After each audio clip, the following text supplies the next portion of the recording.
Les esclaves dans la Rome antique étaient forcés de travailler toute leur vie, sans choix ni garantie.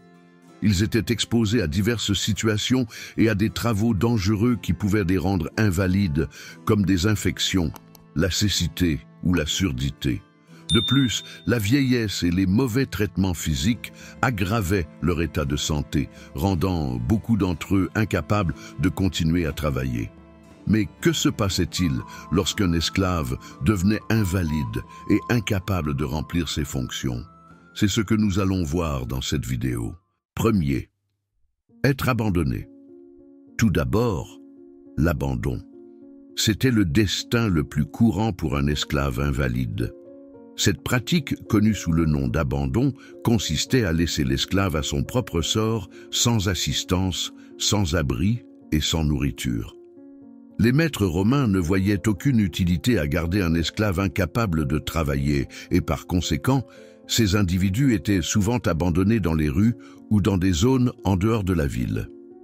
Une fois abandonnés, ces esclaves perdaient tout lien avec leur maître et n'avaient aucun droit légal ni protection sociale. Diodore de Sicile, dans son œuvre Bibliothèque historique, raconte comment les esclaves qui travaillaient dans les mines, lorsqu'ils étaient blessés ou malades, étaient simplement laissés pour morts. Il a écrit « Quand ils sont vieux ou malades, ils les expulsent et les laissent mourir de faim. » La loi romaine offrait peu de protection aux esclaves abandonnés. Le droit romain considérait les esclaves comme des res, c'est-à-dire des choses et non des personnes avec des droits. Même les rares esclaves qui parvenaient à la manumission, c'est-à-dire à la liberté accordée par leur maître après l'abandon, rencontraient de nombreuses difficultés. Sans maître pour les soutenir, ils étaient marginalisés dans la société, sans moyens de subsistance. Être abandonné à Rome était pratiquement une condamnation à mort pour un esclave invalide. Sans argent, sans famille et sans ressources, l'esclave n'avait aucun moyen de survivre. Beaucoup mouraient de faim, de froid ou de maladie dans les rues. Dans de rares cas, l'esclave pouvait être capturé ou revendu sur le marché des esclaves, mais cela était peu fréquent, en particulier si l'esclave souffrait d'une condition physique ou mentale très détériorée. 2. Recevoir la liberté. Un autre destin pour ces esclaves était de recevoir la liberté. La libération des esclaves, ou manumission, était un processus relativement courant, mais il existait certaines limitations lorsqu'il s'agissait d'esclaves invalides. L'une des lois qui limitait la libération des esclaves invalides était la Lex Fufia Caninia, promulguée en 2 avant, jour après Jésus-Christ, sous le règne de l'empereur Auguste. Cette loi limitait le nombre d'esclaves qu'un maître pouvait affranchir dans son testament, en particulier les esclaves atteints de graves déficiences physiques comme les aveugles, les sourds ou les boiteux. L'idée était d'éviter que les propriétaires ne libèrent des esclaves incapables de se prendre en charge, ce qui pourrait devenir un fardeau pour la société. Cependant, la loi permettait également que ces esclaves soient vendus à des personnes capables de s'en occuper de manière appropriée. Mais pour les rares esclaves invalides qui étaient libérés, la manumission ne signifiait pas toujours une vie de liberté et de sécurité. Beaucoup de ces anciens esclaves n'avaient ni famille, ni propriété, ni moyens de subsistance. De plus, même les anciens esclaves qui parvenaient à un moyen de vie rudimentaire restaient liés à la société de manière complexe par le biais de leur ancien maître, généralement à travers une relation de patronage. Cela signifiait que bien qu'ils soient techniquement libres, ils devaient encore des obligations à leur ancien maître, ce qui limitait leur indépendance. Bien que la pratique de libérer des esclaves invalides fût rare, certains maîtres plus bienveillants choisissaient de les libérer par compassion. Pline le Jeune, dans ses lettres, mentionne son attitude personnelle envers les esclaves âgés et invalides. Il raconte que plutôt que de les abandonner ou de les forcer à continuer à travailler, il leur permettait de vivre avec dignité. Pline a écrit « Je garde certains de mes esclaves âgés et d'autres invalides, non comme des serviteurs, mais comme des amis. » Cependant, ces cas étaient des exceptions à la règle, et la plupart des esclaves invalides, une fois libérés, faisaient face à une vie difficile, similaire à celle des esclaves abandonnés. Troisième, être réaffecté à des tâches légères. Un troisième destin possible était la réaffectation à des tâches légères.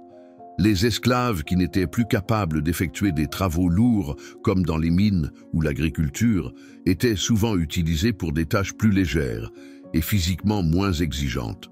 Cependant, cette réaffectation était plus courante parmi les esclaves domestiques, car ils vivaient à proximité de leur maître et de leur famille, établissant souvent des relations de confiance, voire d'affection.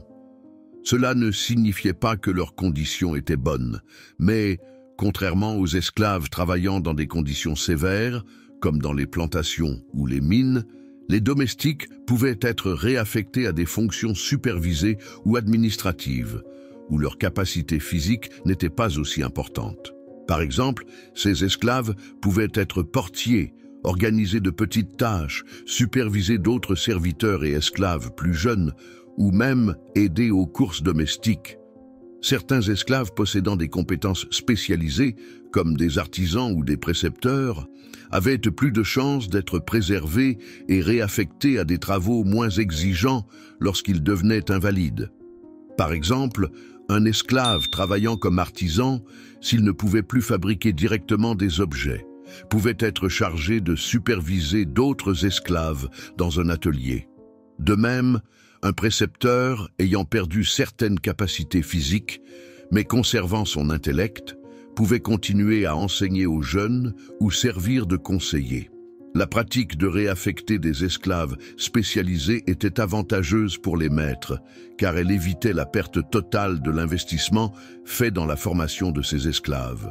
Suétone, dans sa biographie de Vespasien, mentionne que l'empereur appréciait tellement ses esclaves spécialisés que lorsque certains tombaient malades ou vieillissaient, il les gardait chez lui, supervisant des tâches simples ou enseignant leurs compétences à d'autres.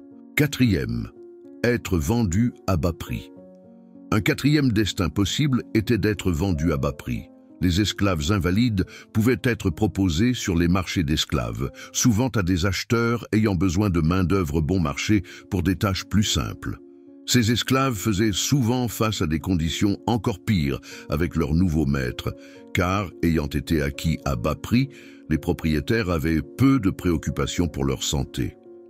La vente d'esclaves invalides était partiellement réglementée par la Lex Ebutia de Formulis, une loi du IIe siècle avant, qui permettait aux acheteurs de retourner des esclaves présentant des défauts, des invalidités ou des maladies graves non divulguées au moment de la vente. Cette loi protégeait les acheteurs d'acquérir des esclaves en trop mauvais état sans être informés. Diodore, dans sa bibliothèque historique, fait référence à ce type de transaction, observant comment les esclaves invalides étaient vendus pour accomplir des tâches simples, mais étaient souvent traités avec mépris par leurs nouveaux propriétaires.